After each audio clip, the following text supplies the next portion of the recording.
Why did the laughter die the moment she pulled the trigger? She had been bent over a rifle, oil-stained rag in hand, when the dare came like a joke tossed across concrete. 3,800 meters, a distance spoken with a smirk, something impossible enough to humiliate her in front of men who already believed she didn't belong. Rachel didn't answer. She didn't look up. She adjusted the scope the way she always did, slow, precise, almost tender. When the shot cracked, it wasn't loud enough to match what followed. Seconds passed. Then the distant target ruptured into dust and steel. No cheers, no curses, just the sound of breath being held too long. She felt it before she heard it, the weight of eyes on her back. Rachel snapped the rifle case shut and stood, boots planted, spine straight. She didn't need to turn around to know their faces had changed. Surprise had edged into fear, confusion into something closer to shame. Someone behind her asked who authorized her presence. Another voice answered, quiet and final. No one. That silence followed her as she walked away, each step steady, measured, as if she were counting something only she could see. They saw a technician, a girl in a faded uniform, 23, too small, too quiet. They didn't see the way her hands never shook, or how her eyes tracked wind like a living thing.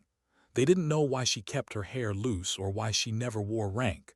And they didn't ask, because asking meant admitting they might be wrong. But that shot stayed with them, hung in the air like a question no one wanted to answer. The next morning, the armory felt colder without changing temperature. Jokes landed harder. Eyes lingered longer.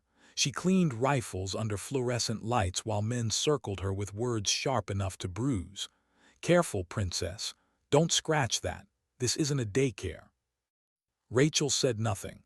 Silence had become a language she spoke fluently. Every insult slid past her like wind over glass. Her hands moved. Carbon scraped away. Metal gleamed. Each rifle left her bench better than it arrived. Inside, something old stirred. Not anger, not fear, memory. There had been other rooms like this. Other men, other laughter. She had learned long ago that dignity didn't argue. It waited. By noon, they tested her openly. Rifles piled into her arms. Weight meant to bend her. One slipped and struck her boot. Pain flared. She swallowed it, picked the weapon up, continued working. Their laughter echoed across the range, but it didn't follow her when she walked away. Something had shifted. They felt it too. That evening, a recruit tried to take a crate from her arms, smiling like he was doing her a favor. She stepped back, met his eyes, asked him to carry it instead. He tried, failed. She lifted it without a word and moved on. The laughter that followed wasn't aimed at her. Someone watched all of it from behind a door. A captain with scars on his knuckles and questions he couldn't shake. He saw how she calibrated barrels most men barely understood. How her notes matched measurements down to fractions others ignored. He didn't speak. He marked her. Mystery grew quietly around her, and she let it. What kind of woman cleans guns like she's remembering faces? The rumors didn't make her flinch. Cheater, fluke, trick scope, remote assist. Rachel heard them all as background noise like wind through wire. She kept working, teaching without teaching, fixing things no one else noticed. A warped spring here, a drifting balance there. Recruits began bringing her their broken rifles instead of their sergeants. She never corrected them, never took credit, just handed weapons back that worked. At night alone, she wrote, ballistics, wind drift, corrections drawn by hand, pages filled with math that felt like prayer. Somewhere between the third insult and the fourth challenge, command started paying attention. Files surfaced, names erased. A project long buried whispered back into existence. A captain laid a logbook on a colonel's desk and said nothing. The colonel read it twice before leaning back. "Keep watching," he said. They tried to corner her on the range again. Laughter loud, stakes higher, wind stronger. She mounted the rifle as if nothing had changed. When a lieutenant told her to step aside, she didn't. She adjusted, fired, waited. The target shattered, again. Silence swallowed the range whole. Rachel wiped her hands on her uniform and walked away. She felt hollow. Victories always felt that way now, like reminders instead of rewards. That night alone in the armory she let herself remember a different range, a desert sun, a team that trusted her voice. She had been younger then, louder. She had believed skill could save everyone. She was wrong. The mission had gone bad, fire everywhere, screams cut short. She had walked out alone, rifle heavy, hands stained. Afterward she asked for erasure. No medals, no mentions, just silence. They gave it to her. Until now. When officers stood as she entered the next briefing, she paused, just long enough to notice. Then she sat. Respect felt heavier than ridicule. It came with expectations, with questions she wasn't sure she could answer. They gave her authority soon after, titles she didn't ask for, power she didn't want. She accepted anyway, because the work mattered, because recruits were watching. Some of the loudest voices disappeared quietly. Transfers, desk jobs, careers slowed. Consequences arrived without announcements. Rachel didn't orchestrate them. She didn't need to. One afternoon, a young soldier came to her shaking, letter in hand, cut from the program. Weak, they said. She took the letter, set it aside, handed him a rifle, adjusted his stance, told him to breathe. He fired. The target broke. His shoulders straightened. "You're not done yet," she said. The next day, the decision reversed. Hope, she learned, didn't always arrive with comfort. Sometimes it came disguised as work. Years folded into routine. The base changed. Laughter softened. Listening replaced mockery. Rachel moved through it all unchanged. Same uniform, same quiet, same focus. One evening, as the sun bled orange across the range, she stood alone holding a rifle she didn't fire.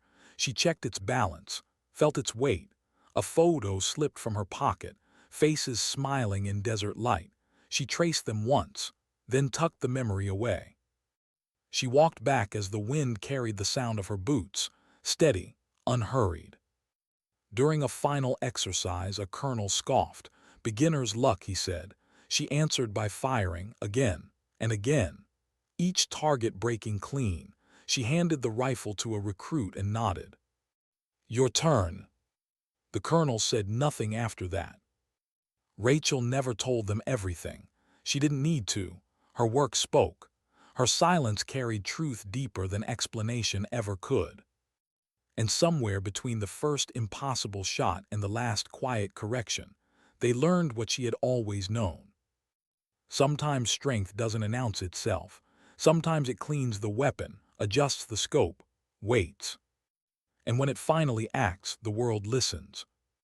Why did the rifles feel heavier the day after she proved them wrong? Rachel noticed it before the comments started. The way hands hesitated when passing her equipment. The way conversations dipped when she entered a room.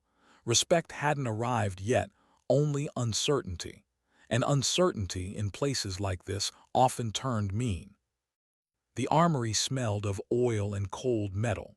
She worked alone at the far bench, the hum of fluorescent lights filling the silence. Her fingers moved with practiced calm, breaking down a rifle that had already been cleaned twice by someone else. She wasn't fixing dirt. She was fixing carelessness. A laugh cracked behind her. "Careful," a voice said. "That thing costs more than your yearly pay." She didn't turn, didn't need to. She knew the type, knew the posture, men who measured worth by volume. Another voice joined in. "You really think yesterday counts for anything? One lucky shot." Rachel felt it then, a flicker of something sharp under her ribs. Not anger, not fear, grief. Because she had once believed shots like that mattered. That proof changed minds. She kept working. Inside her head, wind charts scrolled like muscle memory. Elevation, Coriolis drift, variables she could solve without paper, skills she had once taught men who never came home. The laughter grew louder, bolder. Someone leaned against her bench hard enough to rattle the tools. "You even know what that part does?" a soldier asked, pointing vaguely. Rachel lifted the bolt assembly, examined it under the light, then set it down gently. "It's worn," she said, calm, flat. "You've been compensating without knowing why." The laughter stuttered. "What?" She finally looked up. Her eyes were steady, unreadable. "Your last 3 shots drifted right. You blamed the wind, it was." She went back to work. No one said anything after that. They didn't apologize, but they moved away. Later that morning, Captain Seth watched from the doorway again. He hadn't slept much. The logbook numbers wouldn't leave him alone. Neither would the way Rachel handled herself, like someone who had already survived the worst thing imaginable and refused to let the world see the scars. He watched her reject help when offered mockingly, watched her accept it silently when it was genuine, watched her teach without teaching. By noon, Command decided to test her. They called it an inspection. 3 rifles, different models, different problems, all handed to her under the sun while a loose circle of soldiers formed around her, waiting. Sweat traced a slow line down her neck. The metal burned her palms. She felt the familiar pressure creep in, not from them, from herself. What if today was the day her hands remembered too much? She pushed the thought aside. Focus was a discipline. You practiced it like breathing. She disassembled the first rifle, spotted a hairline flaw others missed, corrected it. The second had a misaligned optic. She adjusted it without comment. The third, heavier, she lifted carefully. Someone smirked, expecting her to struggle. She didn't. When she finished, she stacked the rifles neatly and stepped back. No applause, just quiet. That afternoon, a corporal tried a different approach. Fake charm, invading space, words wrapped in smiles sharp enough to cut. "You're wasting talent here," he said, leaning too close, "if you've got any." She met his eyes for the first time that day, held his gaze longer than was comfortable. Then she picked up a rag, folded it perfectly, and placed it back on the table. "If it's so easy," she said softly, "show me." The room went still. He didn't. That was when Seth realized something important. Rachel wasn't surviving this place. She was choosing it, every day. The rumors got uglier after that. Cheating theories evolved. People searched her bunk, her locker. They found nothing except a notebook dense with equations and hand-drawn diagrams. One tech flipped through it and whistled under his breath. "This isn't luck," he said. They ignored him. That night Rachel sat alone on the edge of her bunk, boots unlaced, notebook open. She traced a familiar formula with her finger, then closed the book. Her hands trembled just slightly. She hated this part. The attention, the scrutiny. Being seen meant being remembered, and memory was a door she preferred locked. Sleep came late. When it did, it brought sand and gunfire and names she didn't say out loud anymore. The next day, the challenge came openly. The sniper who had mocked her first called out across the range, voice loud enough to draw a crowd, asked her to repeat the shot, asked if it had been a fluke. Rachel felt every eye turn toward her. She considered walking away, truly considered it. That would have been easier, safer. Instead, she mounted the rifle. The wind was worse this time, unpredictable, the kind that punished arrogance. She adjusted, breathed, let the world narrow. When the target shattered again, something broke with it. Not steel, ego. She didn't wait for reaction. She cleaned the rifle, closed the case, left. That was the moment respect began to replace ridicule, slowly, reluctantly. Not everyone changed. Some doubled down, raised voices, made threats. One night, a group gathered outside the barracks convinced she was hiding something, that nobody was that good without tricks. Rachel heard them through the walls. Their words pressed against her chest like weight. She lay on her bunk staring at the ceiling, counting breaths, reminding herself she was here by choice. The following morning, a sergeant confronted her publicly, demanded proof, demanded she earn her place. She responded the only way she knew how, by doing the work. Shot after shot, adjustment after adjustment, targets fell. The sergeant walked away without a word. Seth finally went to the colonel with more than questions. He brought conviction.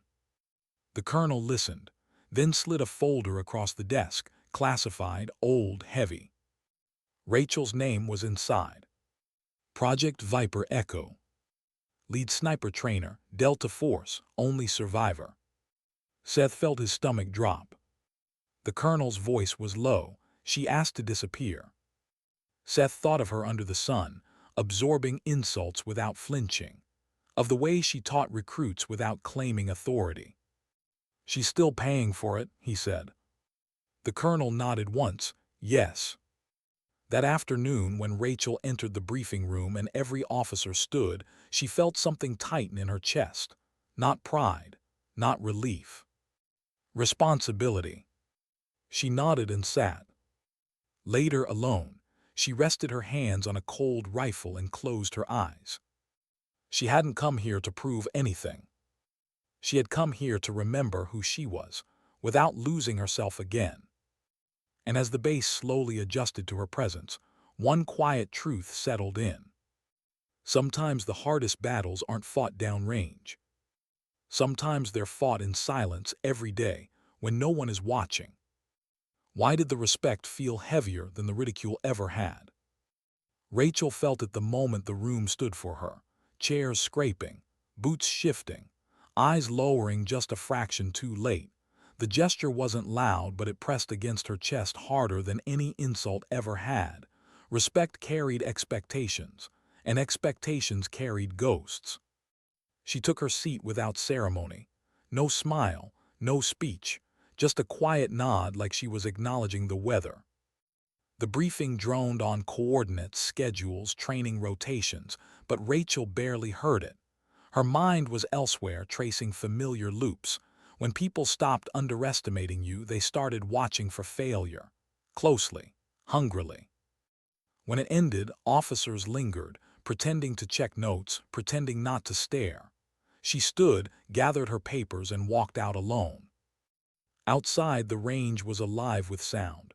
Shots cracking, wind snapping flags, recruits lined up, shoulders tense, eyes darting. She moved through them like a shadow, unnoticed until she stopped. A young sniper lay prone, breathing too fast. His finger hovered, indecisive. She knelt beside him without a word, adjusted his elbow, pressed lightly on his shoulder until the tension eased. "Don't fight it," she murmured. "Let it pass." He fired, the target rang true. He looked up at her like she'd handed him something fragile and new, confidence. Rachel stood and walked on before gratitude could turn into attention.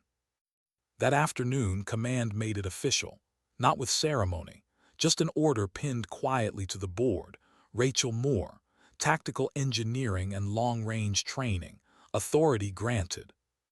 The reactions were mixed. Some nodded, satisfied, others stiffened. A few smiled thinly, already calculating what this meant for them. Rachel read the order once, then folded it and slipped it into her pocket. Titles didn't change the work. They only changed who resented it.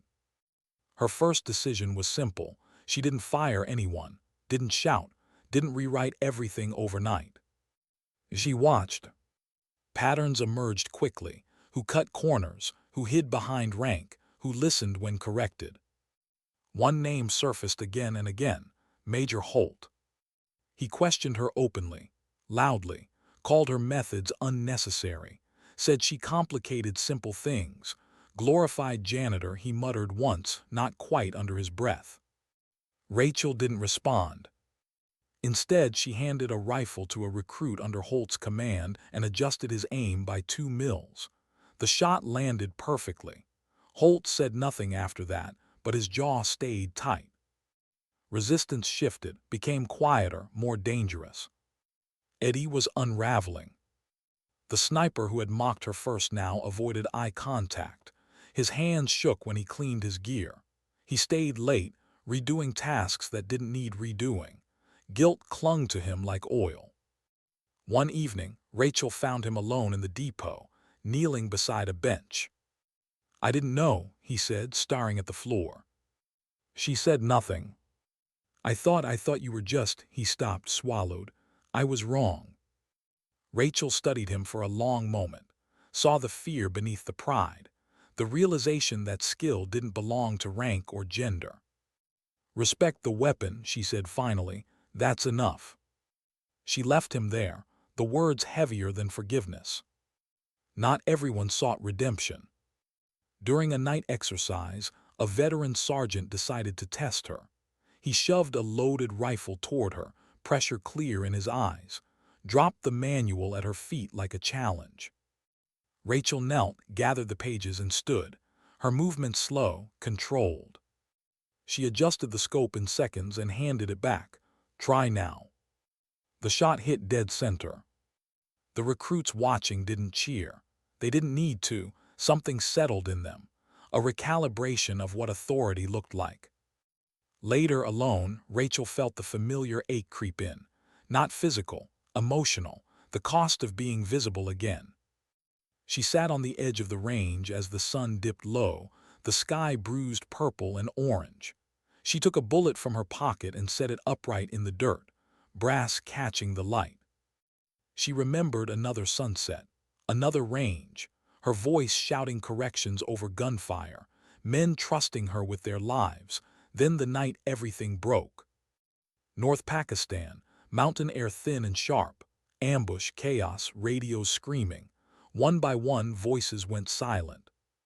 She had crawled out with blood on her hands that wasn't hers. She closed her eyes, breathing through the memory until it loosened its grip. A shadow fell across her. She looked up to see him, tall, broad-shouldered, familiar in a way that didn't need words, her husband. He didn't reach for her, didn't smile, just nodded. She nodded back. That was enough. His presence rippled through the base without announcement. Officers straightened. Conversations cut short. No one asked who he was, they knew. Rachel didn't introduce him, didn't explain. She had learned that some things lost their power when spoken. The weeks that followed were quieter, more focused. Training improved. Attrition slowed. Recruits who would have washed out stayed, not because standards dropped, but because someone finally showed them how to meet them. Rachel spoke rarely. When she did, it was precise. Wind doesn't care how confident you are. Math doesn't bend to ego. Breathe with the shot. They listened. One night, a junior officer tried to undermine her in a briefing. Overcomplicated, he said. Unnecessary. Old-school bravado wrapped in modern language. Rachel slid a single sheet of paper across the table. Run it, she said. The simulation matched her numbers exactly. The officer sat down. The room stayed silent. Power, she learned again, didn't need volume. Consequences arrived quietly after that.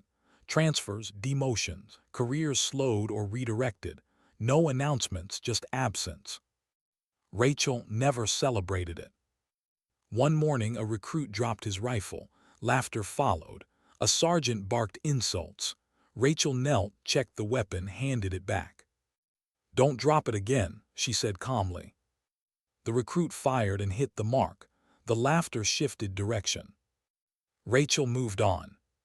She worked longer hours than anyone, redesigned protocols, updated charts, sat in meetings she hated. She didn't complain, she didn't seek praise. At night, alone, she sometimes pressed her forehead against cold steel and let herself feel tired. Not weak, just human. The base had changed, not because she demanded it, because she endured long enough for truth to surface. One evening, as she walked across the gravel, a jeep roared past. A mocking voice offered her a ride. She stopped, turned, and corrected the driver's alignment without raising her voice. The jeep swerved moments later. The laughter died. Rachel kept walking. She knew now that she couldn't disappear again, not fully. The work wouldn't let her, the recruits wouldn't. The rifles remembered her hands. She stood on the range one last time that day, watching targets reset in the distance. Wind tugged at her hair. The world felt balanced just briefly. She wasn't here to be admired. She was here to make sure fewer people walked away alone. And in that quiet purpose, she found something like peace, fragile, earned, and worth protecting. Why did the quiet suddenly feel like a warning instead of relief? Rachel sensed it before anything happened. The bass had settled into a rhythm, but underneath it ran a thin current of tension, like a wire pulled too tight. Respect had replaced ridicule, but respect didn't erase resentment. It only forced it underground. She stood at the edge of the range at dawn, watching fog lift off the dirt. The air smelled clean, sharp. Mornings were easier, fewer eyes, fewer expectations, just work. A recruit approached hesitantly, rifle cradled like something fragile. His hands trembled, not from cold. "Ma'am," he said, then stopped, unsure what to call her. Rachel didn't correct him. She adjusted the sling, nudged his stance with the toe of her boot. "Breathe slower than you think you need to," she said. He nodded, fired, missed. His shoulders sagged instantly, shame arriving faster than sound. Rachel felt it like a familiar ache. "Again," she said. He fired. The shot landed just wide. She waited, let the moment stretch, then leaned in.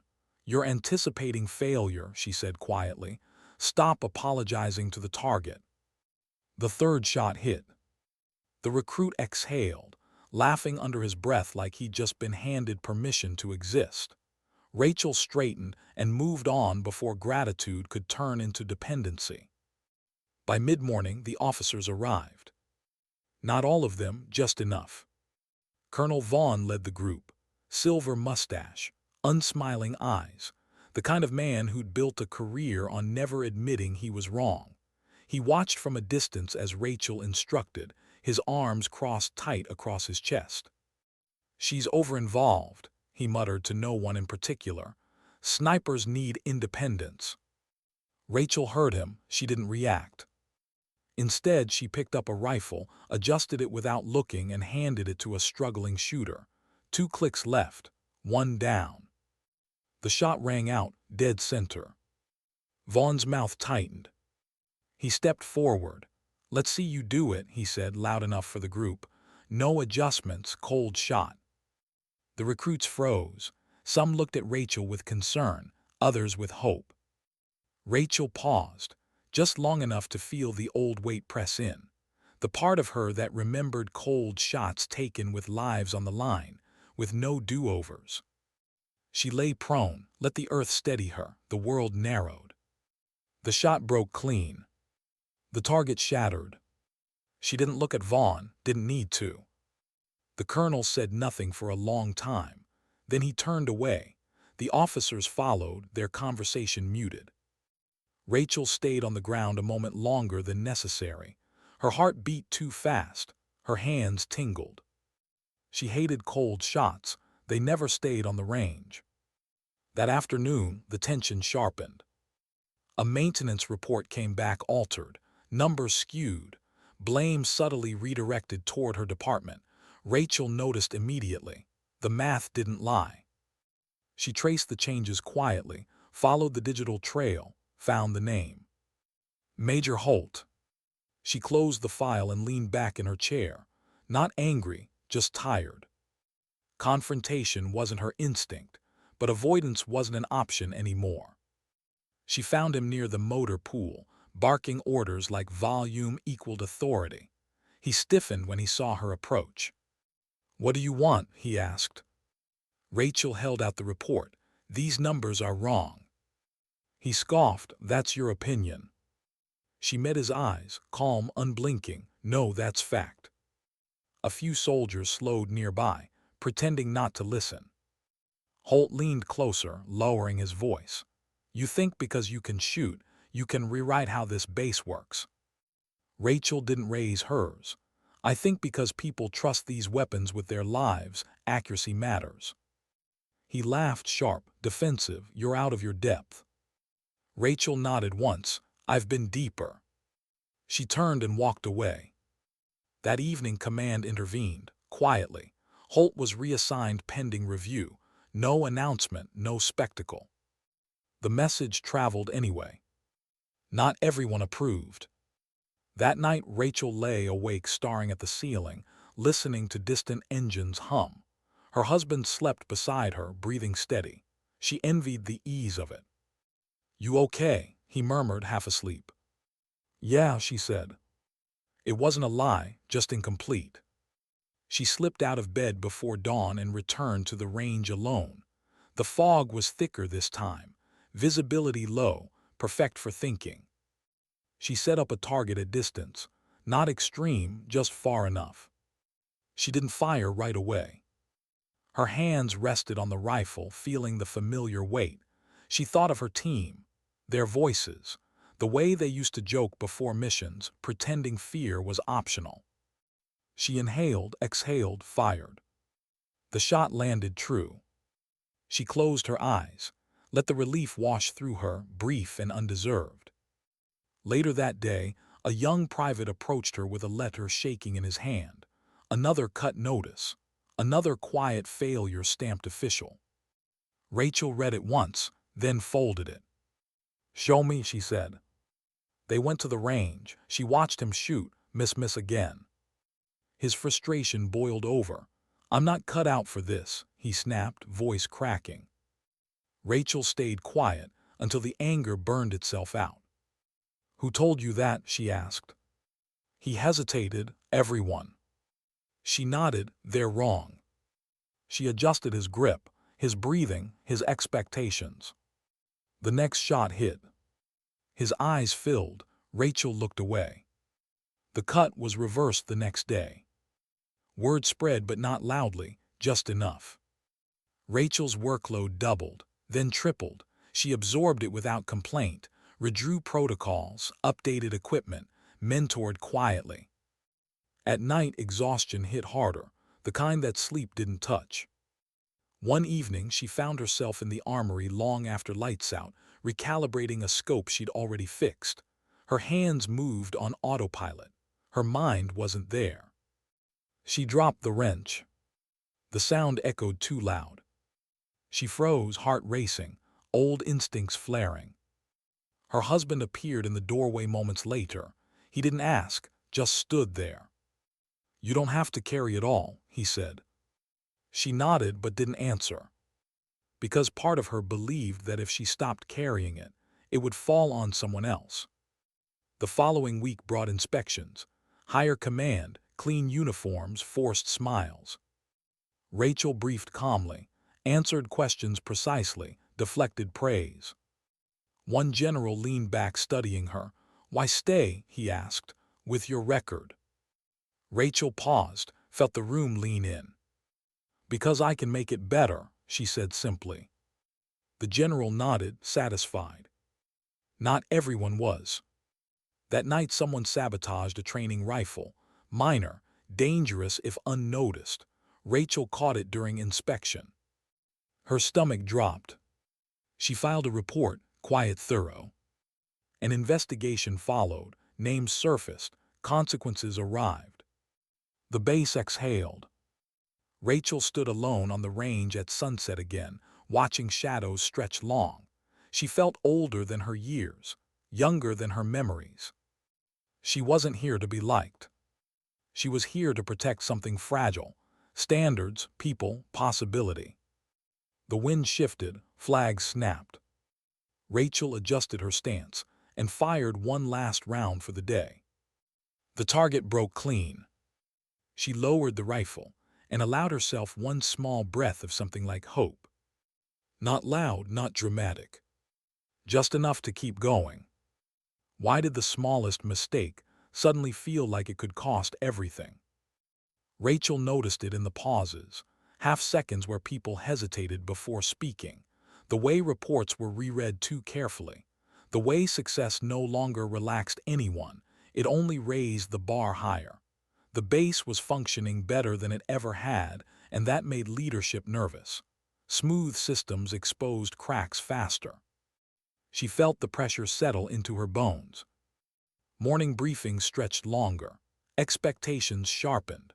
Rachel's name appeared on more documents than she liked. Oversight increased. Quiet scrutiny followed her down hallways that used to echo with laughter. She welcomed none of it, but she carried it anyway. On the range, recruits waited for her cues like they were scripture. That unsettled her more than disrespect ever had. She corrected them when they looked to her too quickly. Think first, she told them, then ask.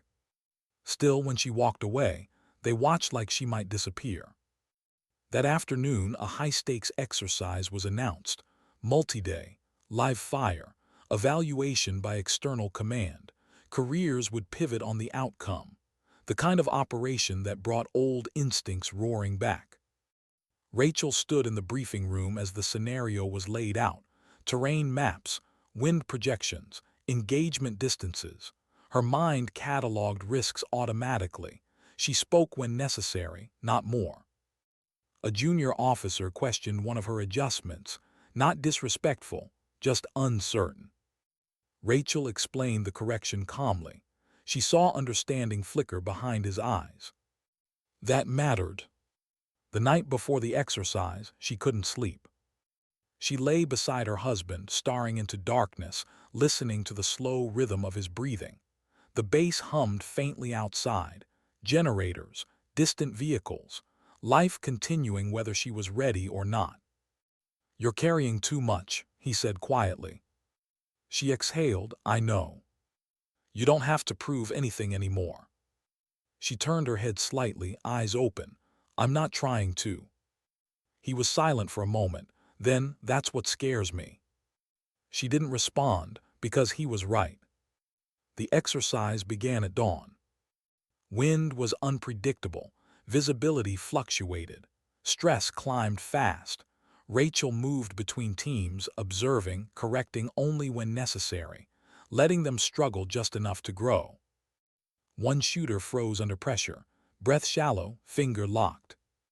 Rachel knelt beside him, didn't touch, didn't rush. "Find the quiet," she said softly. He blinked, slowed, fired. The hit wasn't perfect, but it was honest. She nodded once and moved on. Midday, a problem surfaced, comms interference, minor but dangerous. Confusion rippled, voices rose. Rachel stepped in before panic could bloom, redirected, simplified, her voice never rose. The system stabilized. Command took notes. Late afternoon brought the worst moment. A misfire. Not catastrophic, but close enough to feel the ghost of it brush past. Rachel's heart slammed hard enough to steal her breath. Her body reacted before thought, hands moving, eyes scanning, assessing damage.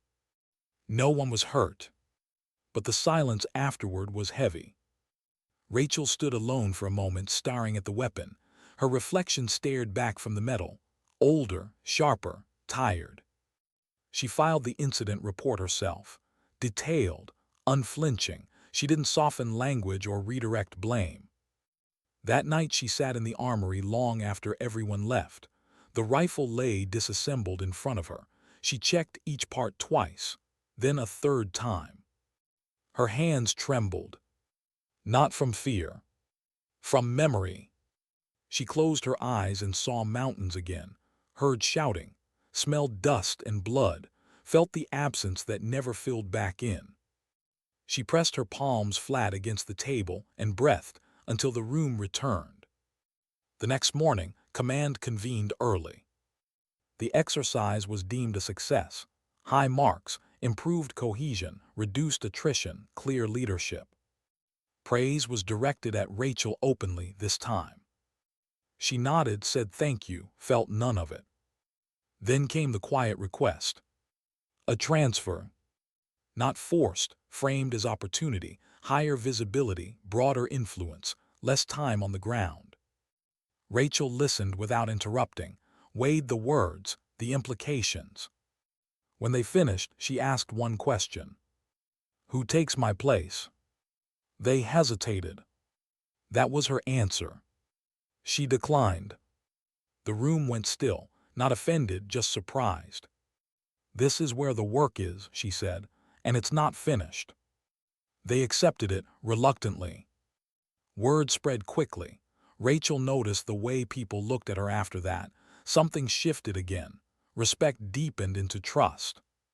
That afternoon, a recruit she'd helped weeks earlier found her on the range. The one who'd almost been cut. "I passed," he said, grinning wide. "Top third." Rachel nodded. "Good." "I wouldn't have," he stopped, unsure. She met his eyes. "You did the work." He stood a little straighter. Later, alone, Rachel allowed herself a rare moment of stillness. She sat on the hood of a vehicle, watching clouds move slow across the sky. The base felt quieter, not empty, just calm. Her husband joined her, handing her a cup of bad coffee. "You turned them down," he said. She nodded. "Proud of you," he said simply. The words landed deeper than praise ever had. That evening, as the sun dipped low, Rachel walked the range one last time, checked targets, reset distances, made notes she didn't need to make. She paused at the far edge, where the land dropped away and the horizon stretched wide. She thought about the girl she'd been, loud, certain, unbroken. She thought about the woman she was now, quiet, scarred, still standing. The work wasn't over. It never would be. But for the first time in a long while, the weight felt shared, the burden distributed among capable hands she had helped shape. Rachel turned back toward the lights of the base, boots steady on the gravel. Tomorrow would bring new challenges, new doubts, new tests. But tonight, she let herself believe something small and dangerous. That healing didn't mean forgetting. It meant choosing to stay. Why did it feel harder to stay than it ever had to leave? Rachel stood alone at the edge of the range as dawn crept in slowly, almost cautiously, like it wasn't sure it was welcome. The base was quiet in that rare way that only existed between night watch and morning routine. No engines, no voices, just wind brushing across dirt and steel. She liked this hour. It didn't ask anything from her. Her rifle rested against the bench untouched. For once she hadn't come to fire, she had come to think. That, she was learning, took more courage now than pulling a trigger ever did. Staying meant being seen every day. Staying meant carrying expectations she couldn't shrug off with silence. Staying meant trusting that the people she trained would make it home, something she once believed she could control and now knew she couldn't. Footsteps approached behind her. She didn't turn. "You're up early," her husband said softly. "Couldn't sleep," she replied. He stood beside her, hands in his pockets, eyes on the horizon. No uniform, no rank, just the man who had seen her at her worst and stayed anyway. "You know," he said after a moment, "you don't owe this place anything." Rachel exhaled slowly. "I know. But I owe myself," she said. "I walked away once. I survived, but I never stayed long enough to rebuild anything." He nodded. He understood her silences better than most people understood her words. As the base woke, sound returned in layers. Engines, boots, life moving forward. Rachel turned back toward the range, toward the work. That morning she gathered the recruits, not for drills, not for instruction, but for something different. They stood uncertain, waiting for commands that didn't come. She looked at them, really looked. Different backgrounds, different reasons for being there. Fear hid behind bravado, doubt hid behind confidence. "I won't always be here," she said quietly. That got their attention. You can learn techniques. You can memorize numbers. But what matters most is what you do when none of that helps. She paused, letting the words settle. When you miss, when you're tired, when someone tells you you don't belong. No one spoke. Rachel gestured toward the range. "You learn by doing the work anyway." That was all. She dismissed them without ceremony. Some looked confused, others thoughtful. A few nodded like something inside them had clicked. The day unfolded without incident. No challenges, no confrontations, just steady work, clean shots, focused corrections. It felt almost unfamiliar.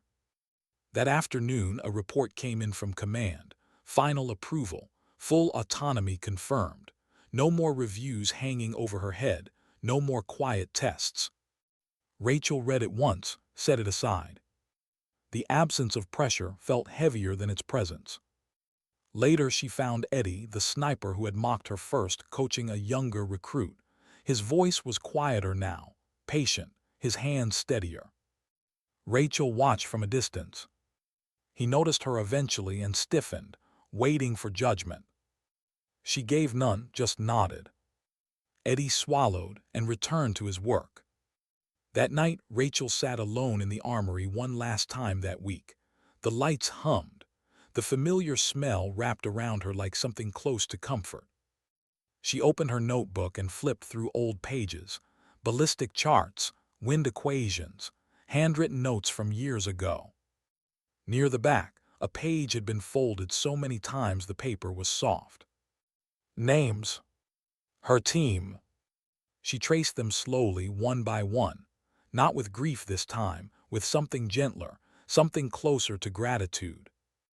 They had trusted her, followed her, believed in her. She closed the notebook and slipped it into her bag. Outside, the night air was cool. Stars scattered across the sky, indifferent and constant. She stood there longer than necessary, breathing, grounding herself in the present. The next morning brought a small crisis. A recruit froze mid-exercise. Panic overtook training. His breathing went ragged, his hands shook. Rachel reached him first. She didn't grab him, didn't bark orders. She lowered herself into his line of sight. "Look at me," she said calmly. He did. "You're here," she said.